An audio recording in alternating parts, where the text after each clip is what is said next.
A primeira Alice era um valete de espadas. A segunda Alice era um rei de ouros. A terceira Alice era uma pequena rainha de paus. A quarta Alice era um lindo par de irmãos. O convite para o castelo era um as de copas.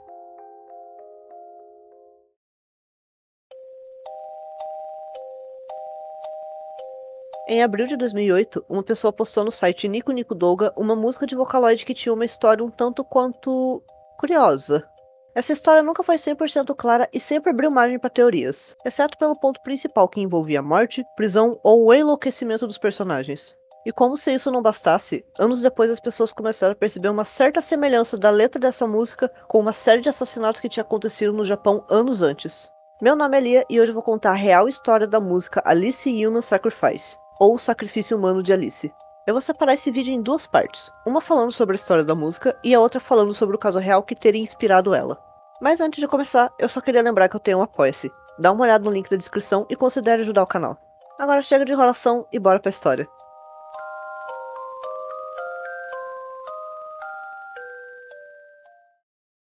Só para dar um pouco mais de contexto para quem não conhece, Alice Human Sacrifice foi feita com o Vocaloid, um programa de sintetizador de voz. O diferencial dele e o que consequentemente causou a popularidade dele é que existe um personagem por trás de cada voz. A mais famosa desses personagens é a Hatsune Miku. Assim como o Mario é a cara da Nintendo e o Sonic é a cara da Sega, a Miku é a cara do Vocaloid. Ela tem pelúcia, ela tem estátua, ela faz show, ela tem fã esquisito que faz cosplay dela, mas existem dezenas de outros personagens além da Miku.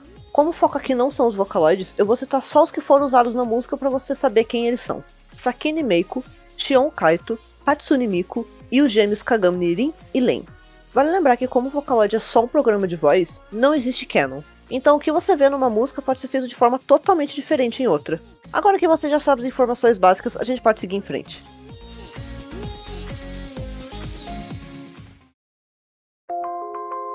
Eu não sei como são as animações do Vocaloid hoje em dia, mas há uns 10 anos atrás era comum existir várias animações para a mesma música, e por causa disso às vezes o nome do autor original acabava se perdendo. O criador de Alice Human Sacrifice é o Yugami P, e pelo que eu pude pesquisar, a música teve uma versão de protótipo em abril de 2008 e depois uma versão final em dezembro de 2008. Abrindo um parênteses aqui só para dar um disclaimer, mas o Nico Nico Douga estava fora do ar até o exato dia em que eu terminei de editar. Mas agora que ele tá de volta, eu consegui confirmar que a versão de protótipo, na verdade, é a versão original do Yugami P. E a versão final, na verdade, nem foi feita por ele. Como o Wayback Machine não mostrava o usuário que tinha postado, eu acabei assumindo que os dois vídeos foram feitos pelo Yugami P. Ainda assim, eu preferi levar em consideração a animação feita pelo Tsukasa, porque é a versão mais conhecida da música. Então o restante do vídeo vai seguir normalmente. Ainda assim, eu quis deixar o disclaimer de que só existe um vídeo feito pelo Yugami P. Visualmente falando, a versão de protótipo não nos conta muita coisa. Cada personagem tem duas imagens, uma para mostrar ele e outra para mostrar o que aconteceu com ele. Já na versão completa, a animação nos dá um pouco mais de informações sobre o que está acontecendo na história. Então saibam que eu vou levar isso em consideração para contar a história da música. A introdução começa falando sobre um sonho tão pequeno que ele tinha medo de desaparecer. Ele queria que as pessoas continuassem sonhando ele. Então, o pequeno sonho teve a ideia de fazer com que as pessoas chegassem até ele e construíssem um mundo para ele. Esse mundo seria o País das Maravilhas. Caso não tenha ficado claro, o pequeno sonho é o nosso antagonista, e ele é representado por esse bonequinho branco. Meiko, a primeira Alice, é representada pela carta Valete de Espadas. A gente não tem muita informação sobre ela, além de que ela carrega uma espada e corta tudo que tiver no caminho dela. Como consequência, ela acaba fazendo um rastro de sangue por onde ela passa. Como um castigo por causa das ações dela, ela foi aprisionada tão fundo nos bosques que as pessoas nem saberiam que ela sequer existiu. A animação não deixa muito claro quem aprisionou ela, mas dá a entender que foi a própria floresta punindo ela. Kaito, a segunda Alice, é representado pela carta Rei de Ouros. Ele era um cantor tão bom que ele conseguia cantar a população de várias regiões diferentes. A letra diz que ele fez isso com as notas falsas que ele criou, e como nessa parte da animação as pessoas se transformam em esqueletos, fica subentendido que essas pessoas estão morrendo e que o Kaito é o responsável. Talvez a mesma ideia de como acontece com Sereia. De qualquer forma, isso não durou muito porque um dia ele acabou sendo baleado por um homem louco, ele mesmo. O Kaito começou a se enfiar cada vez mais na própria loucura, até uma hora que ele mesmo acabou tirando a própria vida. E como consequência, um cantor que era tão amado pelo povo acabou sendo esquecido com o tempo. Miko, a terceira Alice, é representada pela carta Rainha de Paus. Ela era muito gentil com as pessoas, então ela era muito amada e querida por todos. Consequentemente, ela acabou virando a Rainha do País das Maravilhas. Mas como a própria animação mostra, ela não era tão boazinha assim. E como tem esses frames rápidos dela sem roupa, a gente pode presumir que ela gostava de um certo tipo de atenção, pra não falar outra coisa. Mas por mais perfeita que a rainha aparentasse ser, ela tinha um medo: perder pra morte. Ela tinha medo de morrer, e isso atormentava ela porque o que ela mais queria era ser a rainha do País das Maravilhas para sempre. Então, o que ela podia fazer? Enquanto isso, duas crianças caminhavam pelos bosques, tomavam chá embaixo de roseiras azuis, até que elas receberam um convite para o castelo, um ás de copas. A quarta Alice eram os irmãos Rin e Len. Eles eram gêmeos curiosos que queriam explorar aquele lugar, mas a cada porta que eles entravam, eles encontravam mais e mais terror. A Rin era a irmã corajosa que queria continuar explorando, e o Len era o irmão inteligente que queria vazar logo dali.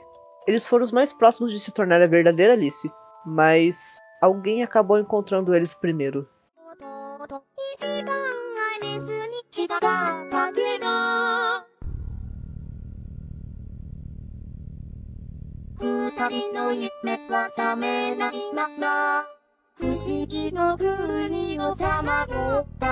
O Len acaba matando a própria irmã, e apesar de nem a música e nem a animação deixar claro o que exatamente aconteceu com ele, a letra diz que eles nunca iam acordar daquele sonho e que agora eles estavam presos para sempre no País das Maravilhas. Bom, essa é a letra de Alice Human Sacrifice. Eu sei que eu já falei aqui antes que eu não gosto de criar teoria, mas eu abro exceção para obras que têm o objetivo de serem abertas para deixar as pessoas interpretarem da maneira que elas quiserem. Com isso dito, eu vou dizer a forma que eu interpretei os acontecimentos da música. Cada uma das Alices eram pessoas reais que chegaram por conta própria no País das Maravilhas, abre aspas, mundo dos sonhos. Cada um tinha seus próprios sonhos. A Meiko queria ser uma guerreira, o Kaito queria ser um cantor e a Miko queria ser uma rainha. E o que os três tinham em comum é que eles compartilhavam o mesmo sonho de serem lembrados, reconhecidos pelos seus atos. Por isso, o pequeno sonho deturpou o mundo de cada um deles para benefício próprio. Só que as coisas começaram a dar errado porque aquilo não era o sonho dessas pessoas. A Meiko queria ser lembrada por ser uma guerreira e não uma assassina. Então a culpa fez com que o sonho dela prendesse ela lá dentro. O Kaito queria ser um cantor, então ele começou a ficar louco pelas mortes que o pequeno sonho estava causando. Num ato de consciência, ele acabou dando um tiro nele mesmo para acabar com essa história. A Miko queria ser uma rainha, mas como ela construiu o reino dela baseado em relações carnais, o que aconteceria quando a morte estivesse se aproximando? Será que ela acabaria sendo esquecida assim como tinha acontecido com as outras Alices? Com isso, ela acabou enviando um convite para duas crianças, jovens, para que ela se tornasse a nova Alice. E diferente dos outros, a Arin e o Len não estavam pensando em grandeza, eles só queriam uma aventura. E por causa disso não tinha chance do sonho ser deturpado, e o pequeno sonho ia conseguir viver dentro deles. Só que quando o pequeno sonho estava invadindo o corpo do Len, ele acabou matando a própria irmã para impedir que ela também fosse possuída. Mas como consequência, a alma deles ia ficar presa para sempre no País das Maravilhas, assim como tinha acontecido com a Meiko, o Kaito e a Miko. De novo, essa música é extremamente aberta para interpretações, então bota aí nos comentários se você pensou em uma história diferente. Bom, agora a gente pode ir pro que interessa. O caso real que supostamente inspirou a criação dessa música. Esse caso ficou conhecido como os Assassinatos Alice. Eles aconteceram entre 1999 e 2005 no Japão, e eles estão sem solução até hoje. O caso ganhou esse nome porque só tinha uma coisa na cena do crime que ligava todas as mortes ao mesmo assassino. Ele sempre deixava uma carta de baralho junto do corpo, e no verso dela estava sempre escrito o nome Alice com o sangue da vítima. O que diferencia um assassino normal de um serial killer é que o serial killer escolhe suas vítimas baseado em alguma característica específica. Isso ajuda a polícia a fazer a ligação entre duas mortes diferentes e até traçar um perfil para o assassino, o que costuma ajudar eles a encontrar o culpado. Mas como o único padrão entre as vítimas era essa carta que ele mesmo deixava na cena do crime, era muito difícil traçar um perfil para ele. Por causa dessa falta de informações e pistas, o caso acabou sendo fechado e, consequentemente, nunca foi solucionado. A primeira vítima foi uma mulher chamada Sasaki Megumi. Ela era dona de um restaurante e as pessoas próximas diziam que ela tinha um comportamento explosivo, principalmente com os funcionários. Ela foi vista a convite pela última vez na madrugada do dia 29 de maio de 1999. A Megumi estava numa festa com os amigos, até que deu a hora dela ir embora e ela se despediu de todo mundo. Ela foi encontrada na manhã do dia 29 por um casal que estava caminhando numa floresta ali perto da casa da Megumi. Eles viram uma trilha de sangue que estava meio coberta com umas folhas e decidiram seguir ela. Eles encontraram o corpo da Megumi preso no meio dos galhos das árvores. A polícia foi acionada, mas eles não conseguiram achar nenhuma digital ou DNA. A única pista que eles tinham era uma carta de valete de espadas que o assassino tinha colocado na boca da Megumi. No verso dela, tinha o nome Alice escrito. Na época chegaram a achar que podia ser um funcionário da Megumi que sempre batia a boca com ela, mas ele acabou sendo liberado. O assassino só voltou a matar 2 anos depois, em 2001. A próxima vítima era um homem chamado Yamano Akio. Ele era vocalista de uma banda que ele tinha com os amigos, e eles estavam sempre tocando em bares e eventos comunitários. No dia 11 de fevereiro de 2001, o Akio foi sequestrado de dentro do apartamento dele. Durante o dia ele estava ensaiando com a banda, e aí ele foi direto para casa porque de noite ele ia encontrar com a namorada dele. Quando ela chegou no apartamento do Akio, não tinha nenhum sinal dele. Lá dentro estava tudo limpo e organizado, sem nenhum sinal de luta. Mas como ninguém tinha visto ele e ninguém conseguia falar com ele, ela acionou a polícia. Mas eles só começaram as buscas pelo Akio alguns dias depois do desaparecimento dele. Pra quem não sabe, isso acontece porque existe um protocolo de que você só pode acionar o alarme de pessoa desaparecida alguns dias depois que essa pessoa sumiu, para evitar alarmes falsos. O problema é que por causa disso, a polícia só olhou as câmeras de segurança do prédio dele dias depois que ele tinha sumido. E lá, tinha a gravação de uma pessoa encapuzada entrando no apartamento dele e horas depois saindo com um saco de lixo muito grande. Tudo indicava que esse era o sequestrador, mas não dava pra ver o rosto dele. Eles só encontraram o Akio uma semana depois, quando o dono do bar Yoshida, um dos lugares em que a banda mais costumava se apresentar, estava pronto para começar o expediente quando ele entrou no bar e encontrou o corpo do Akio sem vida em cima de uma das mesas. As cordas vocais dele tinham sido retiradas e ele tinha sido baleado na cabeça. Mais tarde, o laudo mostrou que a causa da morte tinha sido tiro na cabeça e que as cordas vocais dele tinham sido retiradas depois de morto. O assassino tinha deixado na mão do Akio uma carta de rei de ouros, com o nome Alice escrito. A polícia associou esse crime com o assassinato da Megumi e eles começaram a considerar de que eles pudessem estar lidando com um serial killer.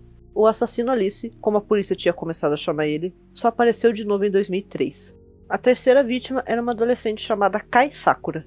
Ela estava no ensino médio e ela era muito popular e querida entre os estudantes e os professores. Ela estava a uma semana de se formar quando ela desapareceu no caminho para a escola, no dia 20 de março de 2003. A família da Sakura era bem conhecida na cidade, então as pessoas estavam organizando grupos de busca para conseguir encontrar ela. No dia 22 de março, um grupo de pessoas decidiu procurar numa região mais afastada, que tinha poucas casas, quase saindo da cidade. E lá, eles encontraram uma cova bastante suspeita. Do lado da cova tinha um graveto enfiado na terra, e nesse graveto estava grudada a carta Rainha de Paus, com o nome Alice escrito. A polícia abriu a cova e apesar do corpo da Sakura estar enterrado ali, não era a intenção do assassino esconder o corpo dela. Não só porque aquela carta praticamente denunciava a cena do crime, como porque a cova era muito rasa. Eu não vou descrever os detalhes de como estava o corpo da Sakura, mas ele estava bem mutilado. Diferente de como tinha sido com a Megumi e o Akio, dessa vez o assassino tinha deixado outras coisas além da carta.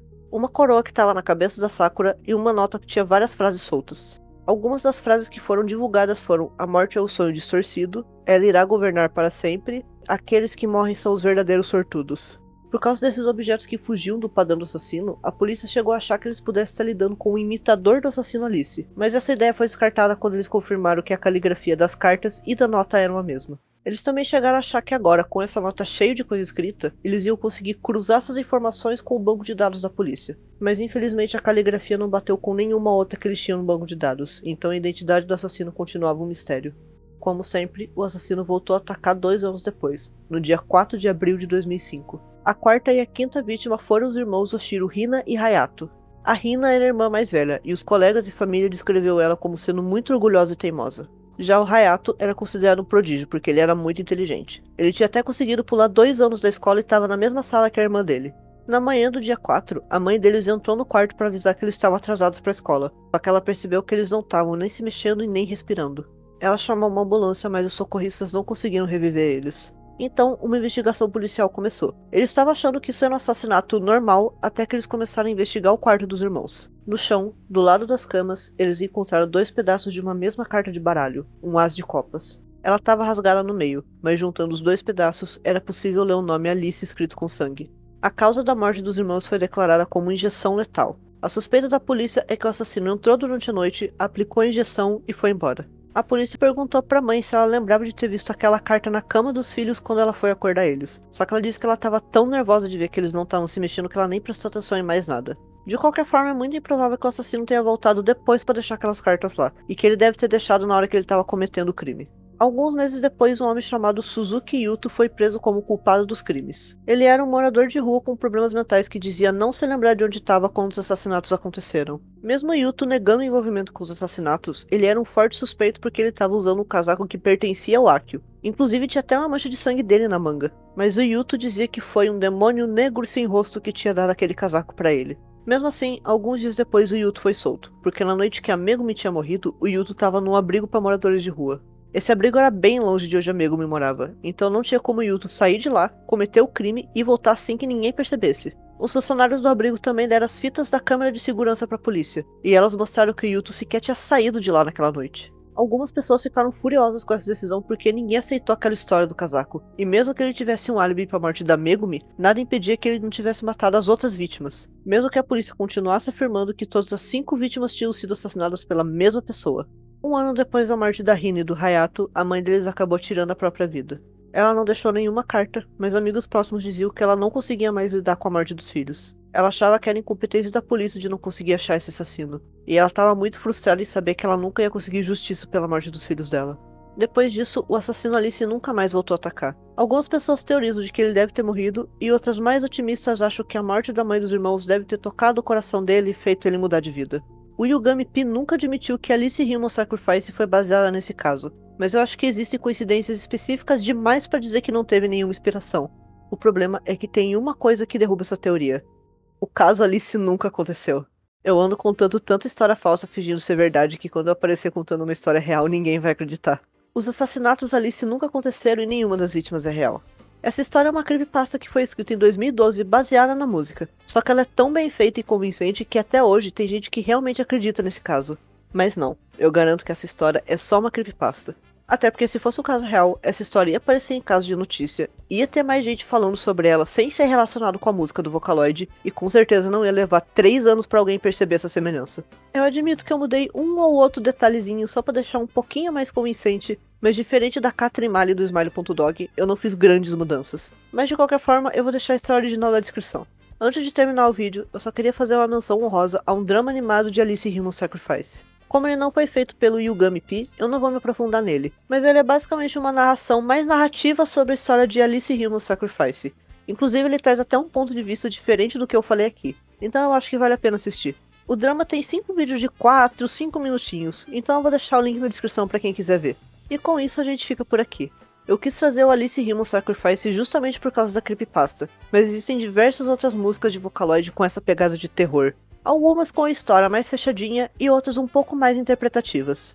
Me avise nos comentários se você achar legal de fazer esse formato contando a história de uma música, que daí eu sei que vou poder trazer outros vídeos parecidos, como a Saga dos 7 Pecados, que pra mim é simplesmente excelente. Como sempre, muito obrigado aos apoiadores do canal. Se você quer que o seu nome apareça aqui no final do vídeo, considere me ajudar lá no Apoia-se. A gente fica por aqui e até mês que vem.